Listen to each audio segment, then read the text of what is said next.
For my 30th birthday, I booked a cozy family dinner at our favorite restaurant. No one came. A few weeks later, my mom sent out invitations for my little sister's 25th. A big life milestone. Price of admission? $500 per person. So I sent her $1 with the note. For your big celebration. Some months later, a police officer knocked on my door because my parents told everyone I was mentally unstable. Let me tell you how we got there. My name is Kate Walker. I was 29, and all of this happened right before I hit 30. That magic age when relatives suddenly decide your uterus is on a countdown and your personality is up for public discussion. I'm a freelance graphic designer in Portland, Maine. I do branding for small businesses, logos, color palettes, social media headers. Nothing glamorous, just deadlines, coffee, and way too many Zoom calls. Work comes in through referrals and a couple of freelance platforms. 2 years ago, my income was finally steady enough to get a mortgage on a tiny one-bedroom condo. The interest rate is rude. The payment eats about a third of what I make. But it's mine. When the walls start closing in, I pack up my laptop and go to a co-working space downtown that overlooks the harbor.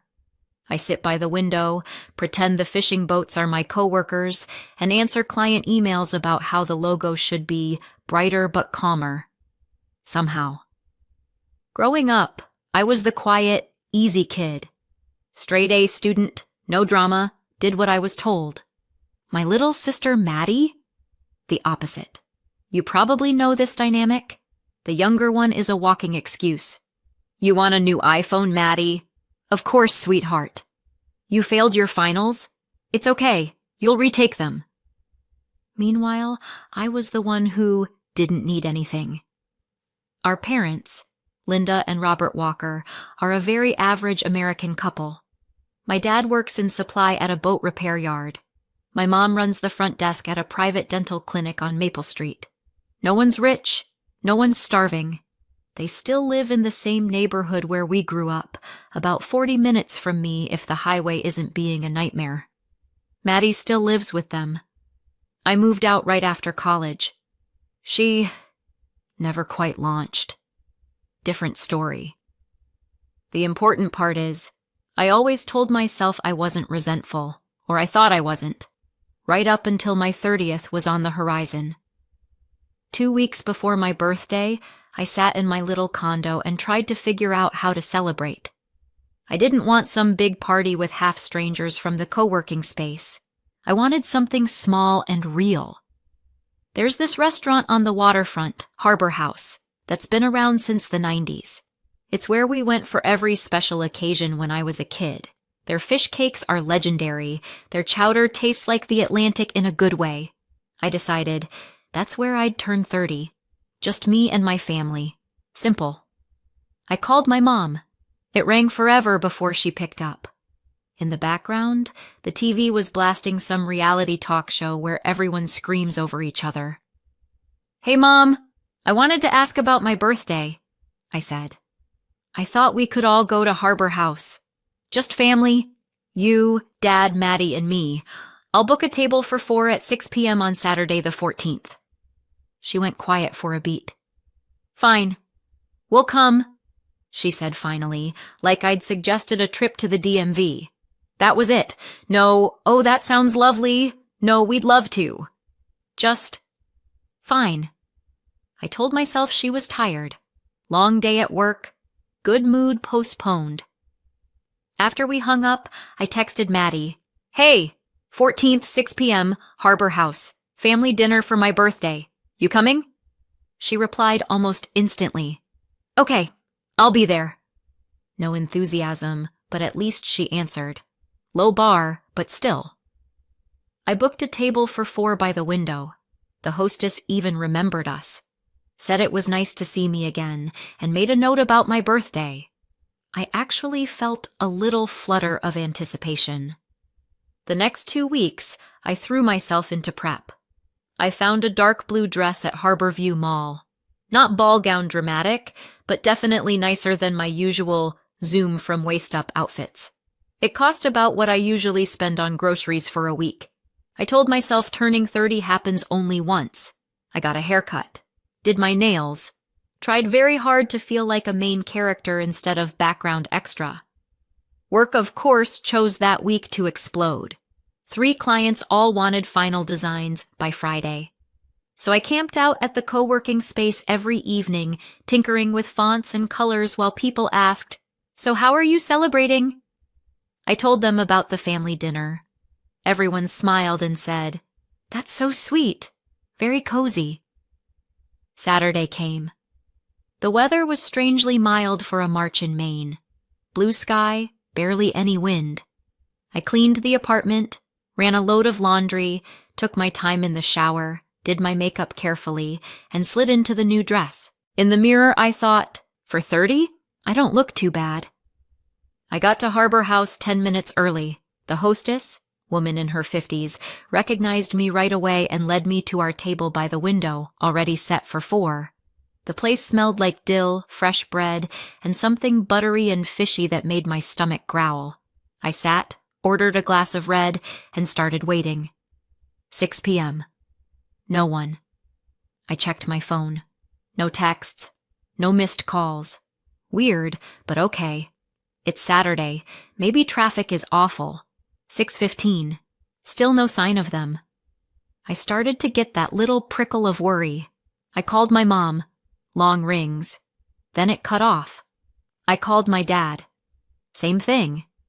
Texted, "I'm at the restaurant." "Where are you?" Nothing.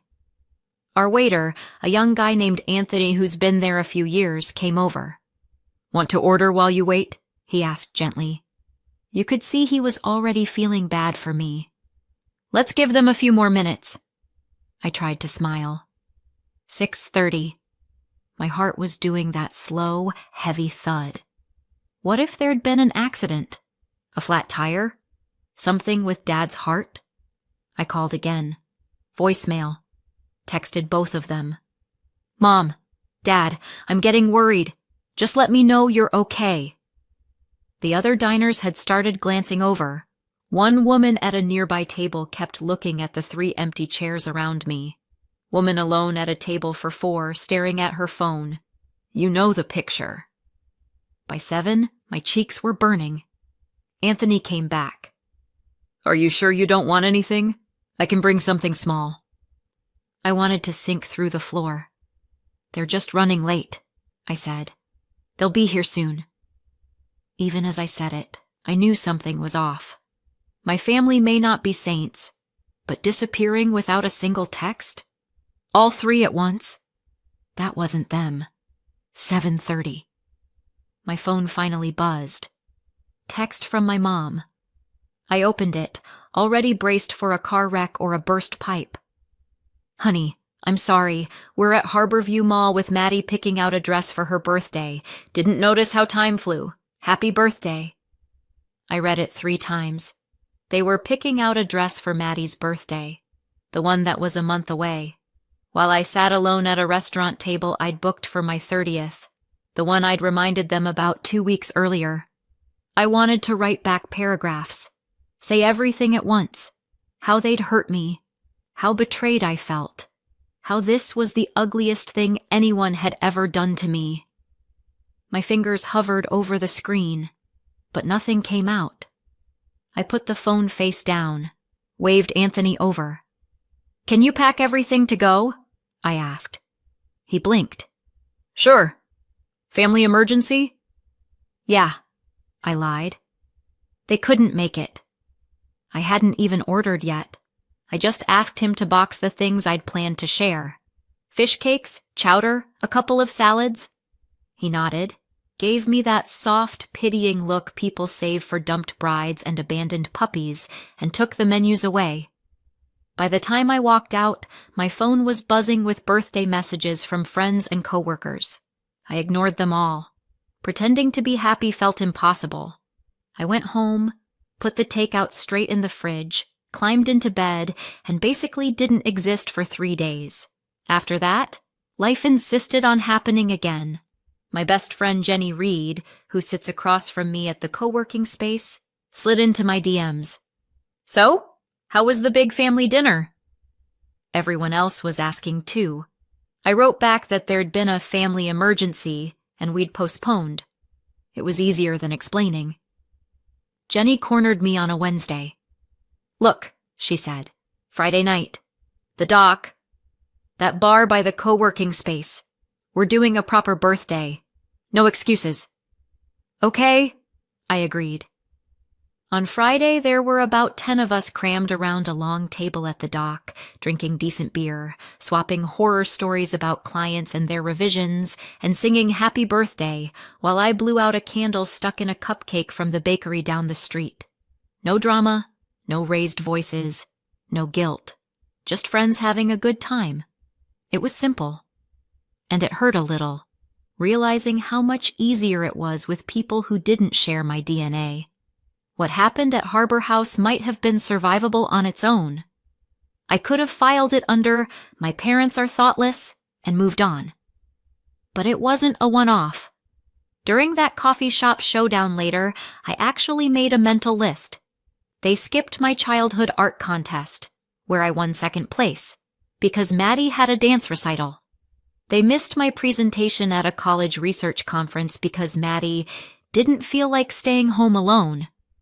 They showed up 45 minutes late to my honors thesis defense because they had to drop Maddie off at a friend's house first. I sat alone while other people took photos with their families. Last year, when I got promoted to senior designer at a firm before I went freelance, they didn't come to the staff party because Maddie had a cold. Not COVID. A cold. Meanwhile, they never missed any of her stuff. Not the dance competitions, not the school plays where she had 2 lines, not the barely organized showcases at the community theater. I had always told myself I was being oversensitive, that they loved us both equally. I just happened to be more independent. Skipping my 30th for a shopping trip? That was the finish line. I tried to let the dust settle. A few weeks passed. My birthday was officially old news. Then one night, an email pinged from my mom, CCing half the extended family. Subject line: Maddie's 25th birthday celebration. Important info. You know when your stomach drops before your brain has even processed the words? That. She'd booked a fancy banquet hall at a hotel in town.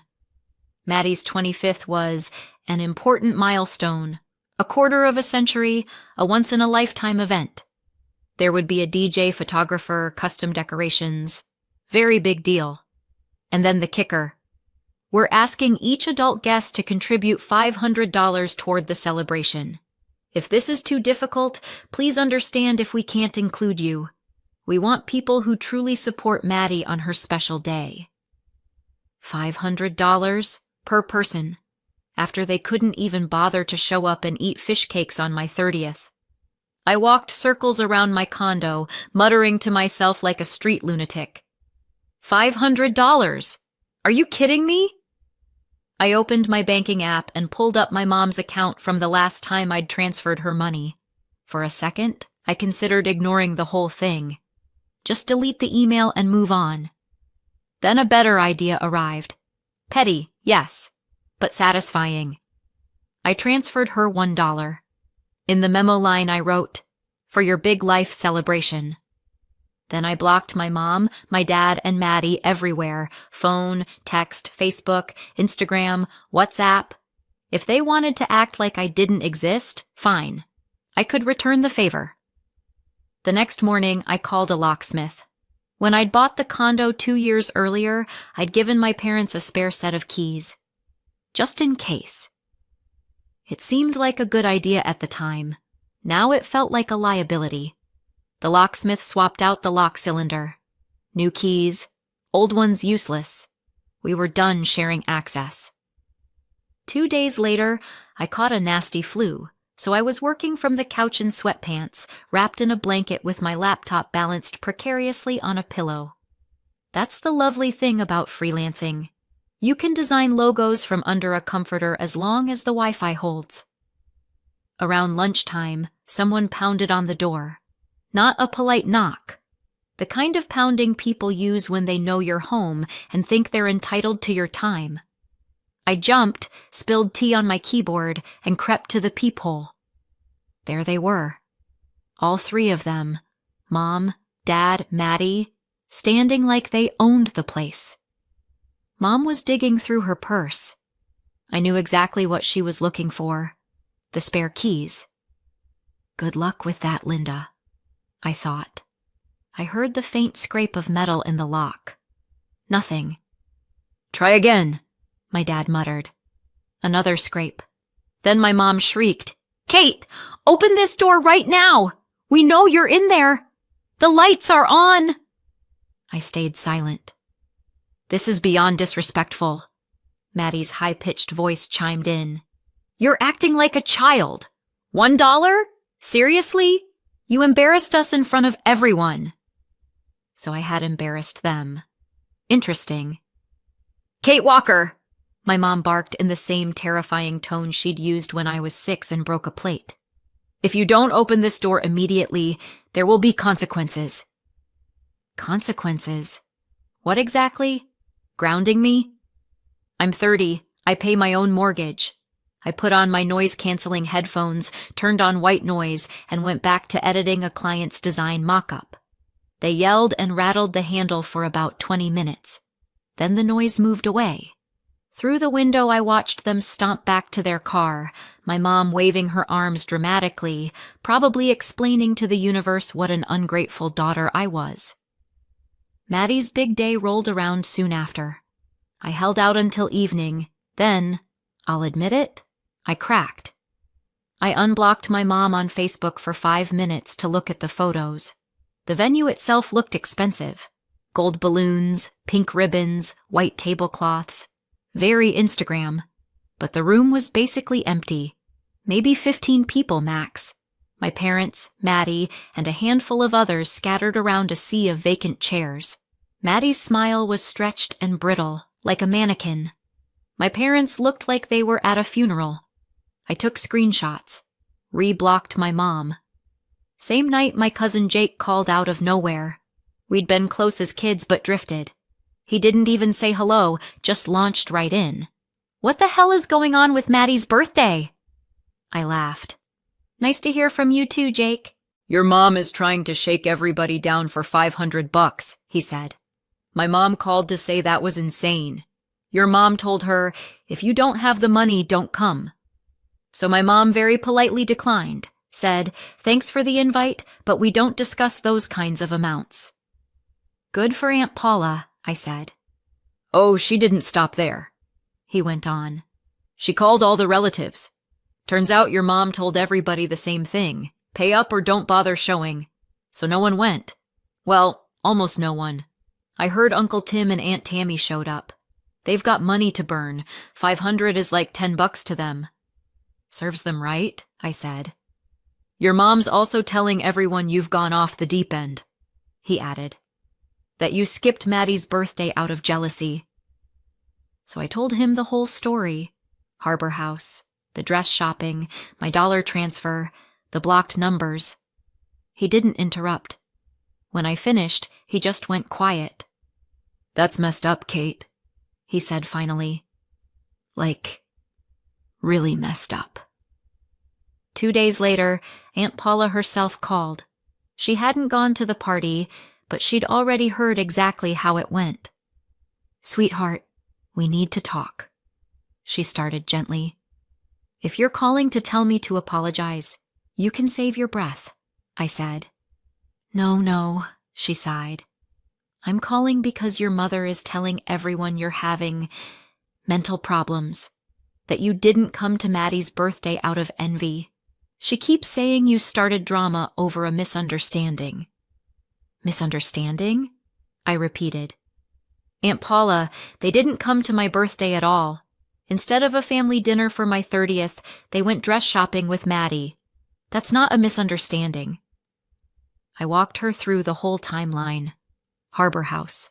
The text. The silence.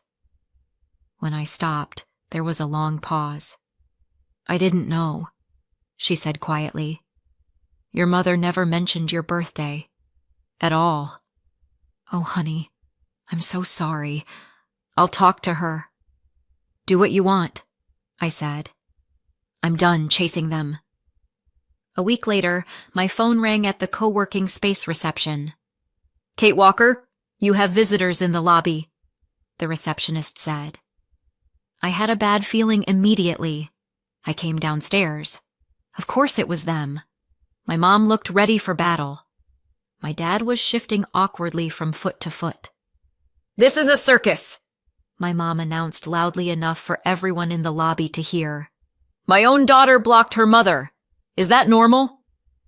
Ma'am, this is a workspace, not a family therapy room, the front desk guy said. I need you to keep it down or leave. I'm not going anywhere until she talks to me like a human being, my mom yelled. If you want to talk like a human being, you don't ambush your kid at work, I said through clenched teeth. Normal people show up to birthdays they promise to attend. You're being irrational, my dad chimed in. It's obvious you need professional help. My friend Jenny poked her head around a column. Want me to kick them out? She whispered. I can do it politely. I shook my head and grabbed my bag. You want to talk? I said. Then follow me. We walked across the street to a small coffee shop and took a table in the corner. I ordered a double espresso. I had a feeling I'd need it. Okay, I said. Go ahead. You're tearing this family apart. My mom started immediately. No, I said. I'm protecting myself from this family. From what? She demanded. We love you. Interesting way of showing it, I said. Let's do a little test. She frowned. What? What was my major in college? I asked. She blinked. Oh, some kind of design. Graphic design and advertising, I said. And Maddie's major? Public relations and theater. She answered instantly, without even thinking. Right, I said. You know every detail about Maddie. For me, it's some kind of design. That doesn't mean anything, my dad protested. What's my favorite color? I asked. They glanced at each other. Maddie's is pink, I added helpfully. And mine? Silence. Dark blue, I answered myself. Like the dress I wore to my 30th. The one you skipped. This is ridiculous, my mom muttered, but softer now. Maybe for you, I said. For me, it's proof you've never really seen me. I was convenient, independent, didn't demand attention. Maddie was the baby. She always needed something. That's not true, my mom said, eyes starting to shine. Oh, really? I said. When Maddie didn't get the lead in that community theater play, you spent half an hour chewing out the director. When I didn't make the finals of the citywide design competition, you told me, better luck next time. When my company promoted me, you skipped the celebration because Maddie had a runny nose. That's different, my dad said weakly. Those aren't the same situations. How exactly are they different? I asked. Explain it. They couldn't. You're keeping a list, my mom snapped finally. That's not healthy. You're paranoid. Maybe, I said. Or maybe I just finally stopped gaslighting myself. She rolled her eyes. You need therapy, Kate. This is all in your head. Here's what's going to happen, I said, standing up. If you keep showing up at my work or my home, I will file a police report for harassment, and then I'll ask a judge for a restraining order. My mom's mouth dropped open. You wouldn't dare. Try me, I said. I don't want to see you again until you can admit you were wrong. Not just about my birthday. About the way you've treated me my whole life. Until then, stay away. I left them sitting there and walked back to the co-working space, hands shaking. I'd always imagined that kind of confrontation would feel satisfying.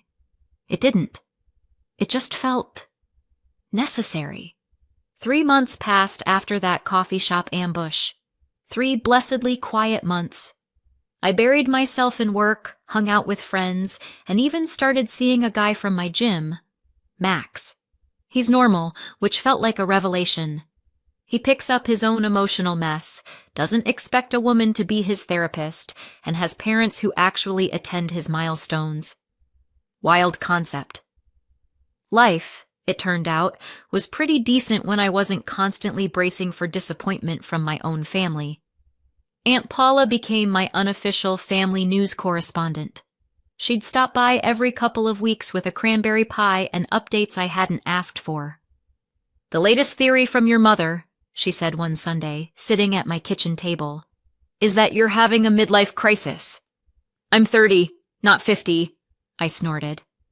"That's what I told her," Paula said. "How can it be midlife at 30, Linda? You're being dramatic." She also became my mom's courier.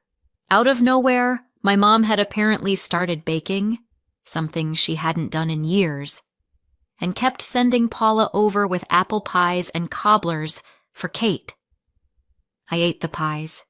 They were good. I didn't unblock my mom. "She's trying, you know," Paula said softly once. "Maybe," I said. Or maybe it just bothers her that I'm not playing the convenient daughter anymore. One random weekday morning, I was checking email in my pajamas when someone knocked on my door. Not the angry pounding from before, a firm, official knock. I peeked through the peephole and saw a man in a police uniform. My heart stuttered. I opened the door a crack. "Can I help you?" "Kate Walker?" he asked. "Yes." "I'm Officer Mark from the Portland PD, he said. "Your parents filed a complaint." Of course they had. He glanced at his notes. "They're concerned about your unstable behavior. They said you threatened them and sent an insulting bank transfer." I almost laughed. "Come in," I said instead. He stepped into my very boring, very clean condo. Laptop on the table, half-finished coffee, stack of design books. Not exactly the lair of a deranged criminal. I told him everything. I kept it short but honest. The forgotten birthday, the $500 ticket to Maddie's party, my $1 response, the lock change, the scene at my door, the work ambush, the coffee shop conversation. He listened without interrupting, nodding occasionally. "So the insulting transfer was $1, he said finally, lips twitching. With a sarcastic memo, yes, I said. "I'll plead guilty to petty." "There's nothing illegal about being sarcastic with your own money," he said. "And nothing I've heard suggests you're a danger to yourself or anyone else." He paused. "What I do see is a family conflict that they're trying to solve by dragging the police into it. That's not what we're here for." He gave me a card. "If they keep showing up here, or at your workplace, you can file a proper harassment report," he said. "If you really want that restraining order, talk to the court clerk. But for now, I'm going to mark this as no further action." "Thank you," I said. Part of me wanted to ask if he'd go back and tell my mother I wasn't insane, just tired. But I figured reality would get to her eventually, one way or another. After he left, I sat on the couch and realized I wasn't shaking. For the first time in my life, an authority figure had listened to my side of the story, looked at my parents' version, and quietly decided I wasn't the problem. That did something deep in my chest. About 6 months have passed since the Harbor House disaster. According to Aunt Paula, my mom had her own moment of reckoning. She ran into an old friend, Karen, a nurse, at the clinic where she works. They started chatting, and of course my mother began complaining about her ungrateful daughter, who threw a tantrum over a birthday and was now punishing them. Karen, bless her, didn't play along. She apparently looked my mom straight in the eye and said, "Linda, do you realize what you did? Your daughter put up with this for 30 years, and you couldn't even show up to her milestone birthday. You picked a dress for the younger one instead.